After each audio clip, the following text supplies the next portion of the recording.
History Class Earth, Chapter number 1, Part number 3. In this idea of history, इतिहास के इस विचार में British rule represented all the forces of progress and civilisation. British शासन को सभी उन्नति और सभ्यता का प्रतीक माना गया है।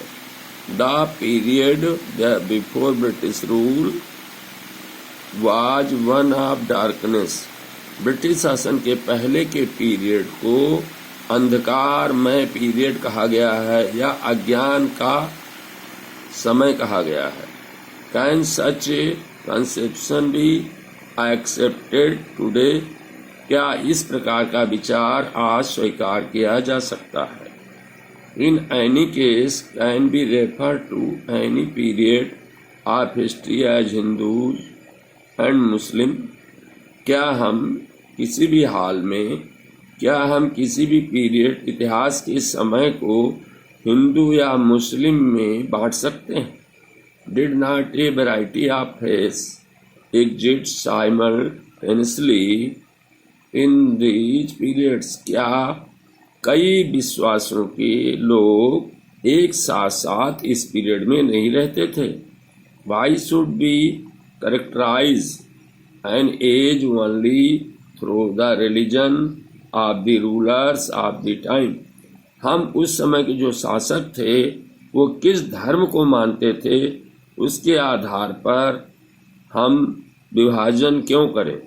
टू डू सो, ऐसा करने में, is to suggest that the lives and practices of other do not really matter। ऐसा करने में ऐसा लगता है कि दूसरों के जीवन और कार्य का कोई महत्व नहीं है। We should also remember, हमें ये भी याद रखना चाहिए, that even rulers in ancient India did not all share the same faith। कि प्राचीन भारत में जो शासक थे वो एक ही धर्म या विश्वास के मानने वाले नहीं थे। Moving away from British classification, अब हम ब्रिटिश विभाजन से आगे बढ़ते हैं। Historian have usually divided Indian history into ancient, medieval and modern. इतिहास लिखने वालों ने सामान्यतया इतिहास को 3 भागों में बांटा है। भारतीय इतिहास को प्राचीन इतिहास, मध्यकालीन और आधुनिक। This division too has its problem. इस विभाजन में भी समस्याएं हैं। It is a periodization that is borrowed from the West, where the modern period was associated with the growth of all the forces of modernity, science, reason, democracy। ये विभाजन भी पश्चिम से उधार लिया हुआ है, पश्चिमी सभ्यता से, जहाँ की आधुनिक युग को ये माना जाता है कि ये विकास का युग है, आधुनिकता का युग है, विज्ञान का, तर्क का और प्रजातंत्र का और स्वतंत्रता और समानता का युग है। Medieval was a term used in describe a society where these features of modern society did not exist. Medieval शब्द का प्रयोग ऐसे अर्थ में वर्णन करने के लिए किया गया है जहां आधुनिकता के ये गुण मौजूद नहीं थे। Can be uncritically escaped this characterization of the modern period to describe the period of our study। क्या हम इस प्रकार के गुणों को बिना आलोचना के आधुनिक गुणों को अध्ययन के लिए चुन सकते हैं? As you will see, जैसा कि तुम देखोगे, in this book, इस किताब में, अंडर ब्रिटिश रूल, ब्रिटिश शासन के समय, people did not have equality, freedom and liberty. लोगों के पास समानता स्वतंत्रता का अधिकार नहीं था।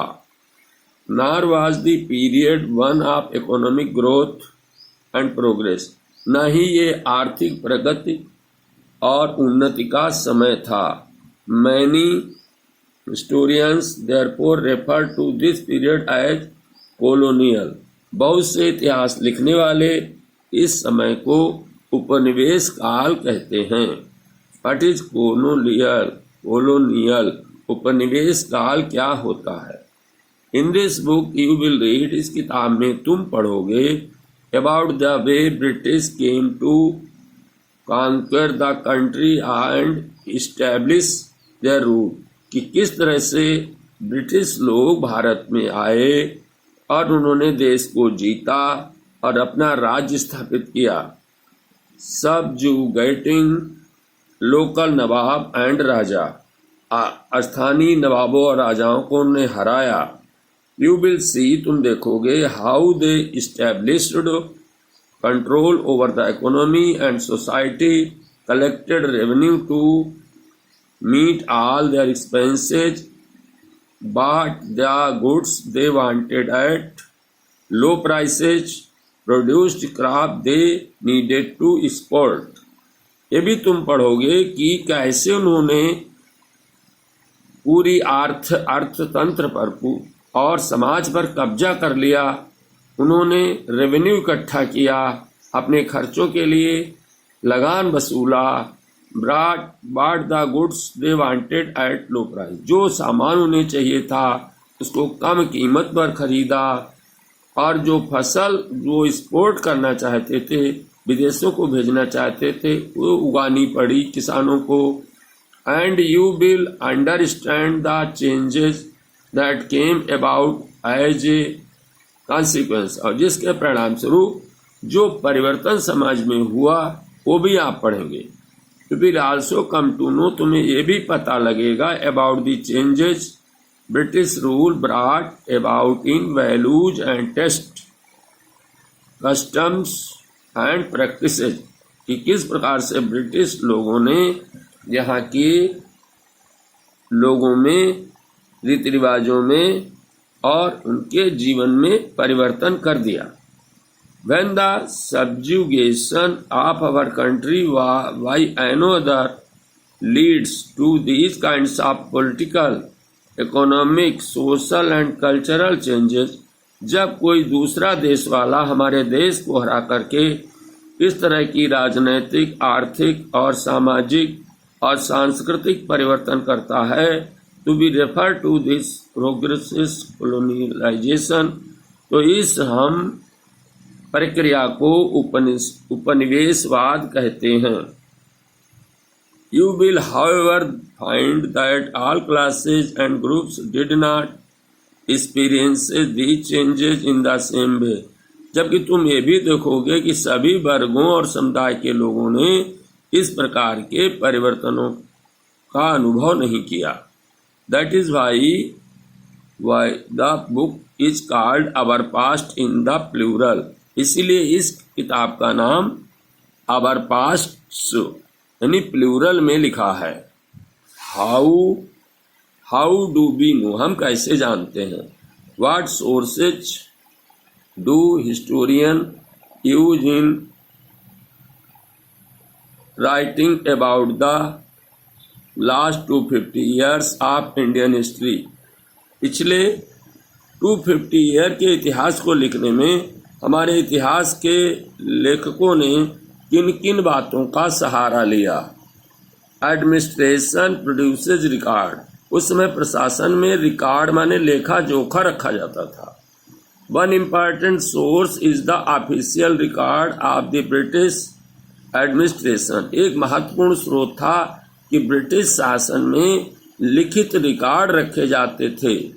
द ब्रिटिश बिलीव्ड, ब्रिटिश लोग विश्वास करते थे that the act of writing was important, कि लिखना बहुत महत्वपूर्ण था। Every instruction, plan, policy, decision, agreement, investigation had to be clearly written up. प्रत्येक निर्देश, योजना, नीति, निर्णय, समझौते, खोजें, इन सब चीजों को साफ साफ स्पष्ट लिखा होना चाहिए। वंस दिस वाज डन, एक बार लिख दिया गया, things could be properly studied and debated, तो उन बातों पर आसानी से विस्तार से हम पढ़ सकते हैं और उसमें बहस भी कर सकते हैं। This conviction produced N administrative culture of memo, noting and reports. इस प्रकार की से प्रशासन में एक ज्ञापन देने की, नोटिस देने की और सूचनाएं देने की कला का विकास हुआ। The British also felt that all important documents and letters needed to be carefully preserved. British शासकों ने ये भी अनुभव किया कि जितने भी डॉक्यूमेंट अभिलेख हैं या पत्र हैं, उन्हें सावधानी पूर्वक सुरक्षित रखा जाए। So they set up record rooms attached to all administrative institution. इसीलिए उन्होंने जितने प्रशासनिक संस्थाएं थी उनके पास एक रिकॉर्ड रूम बनवाया।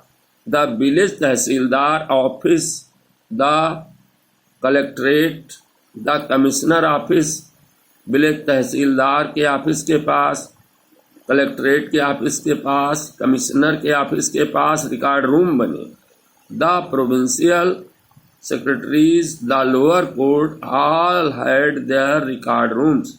क्षेत्रीय सेक्रेटरी और लोअर कोर्ट ये सभी अपने रिकॉर्ड रूम रखते थे जिसमें लेखा जोखा रहता था। Specialised instructions like archives and museums were also established to preserve important record। महत्वपूर्ण रिकॉर्डों को रखने के लिए संग्रहालय बनाए गए। इस तरह से रिकॉर्ड को सुरक्षित रखा गया।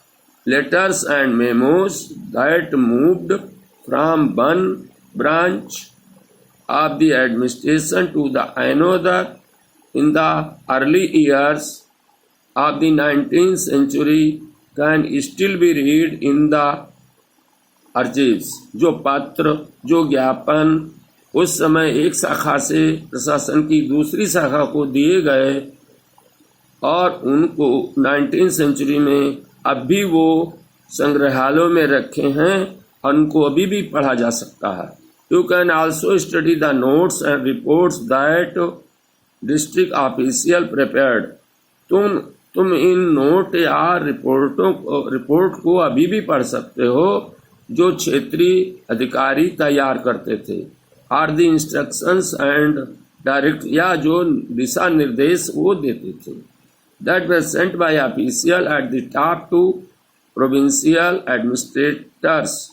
जो स्थानीय कर्मचारी जो थे वो क्षेत्रीय प्रशासन को भेजते थे। वो सूचनाएं अभी भी पढ़ी जा सकती हैं। इन द अर्ली ईयर्स, आरंभिक वर्षों में ऑफ द 19th सेंचुरी, 19वीं शताब्दी के आरंभिक वर्षों में these documents were carefully copied. इन डॉक्यूमेंट का बड़ी सावधानी से कॉपी किया गया and beautifully written by calligraphs, और बड़ी सुंदरता से अच्छे लेखकों के द्वारा लेख लिखे गए। That is by those who specialised in the art of beautiful writing. उनके द्वारा लिखे गए जो सुंदर राइटिंग लिखने में विशेषज्ञ थे। By the middle of the 19th century, 19th century के मध्य तक, with the spread of printing, multiple copies of these records were printed as proceeding of each government department. इनमें से बहुत सारे जो रिकॉर्ड थे वो प्रिंटिंग के विकास के साथ साथ में इन रिकॉर्डों को प्रिंट किया गया और गवर्नमेंट डिपार्टमेंट में एक प्रोसीडिंग के रूप में रखा गया।